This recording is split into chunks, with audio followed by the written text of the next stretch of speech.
भी कन्वर्टेड है तो कन्वर्टेड में आयशा रखा हुआ नाम। अबे कुछ और रख लेता यार, कोई कुछ बीबी लगा लेता, आगे 7 नंबर का नाम रख दिया है, वैसे ही 7 नंबर का साल है। प्रॉब्लम्स ही प्रॉब्लम्स आएंगी हर काम में। पूछ तो लिया करो।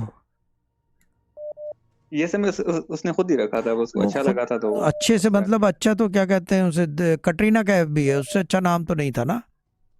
वही तो, कोई और नाम रख लेना था, कोई आयशा बतूल कर दो इसको, या कुछ और कर दो। ठीक है जी। क्योंकि ये अगर 7 नंबर की रही ना इस साल, तो आप कहीं निकल नहीं जी सकते वहां से, ये गारंटी है मेरी। पढ़ भी लोगे तो भी।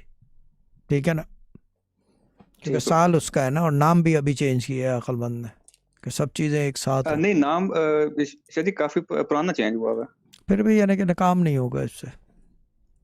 ठीक है जी। जो झलक है बता दिया, आपकी मर्जी है, बाकी आगे इसका नाम चेंज करो। बाकी सही। जी जी, इसका वो आप जो कह रहे हैं आशा बतूल कर देते हैं। आयशा बतूल करो, और बुलाने में फिर बतूल बुलाओ इसको। ठीक है। या नाम ही डिलीट कर दो, डॉक्यूमेंट में तो चेंज नहीं हुआ है ना।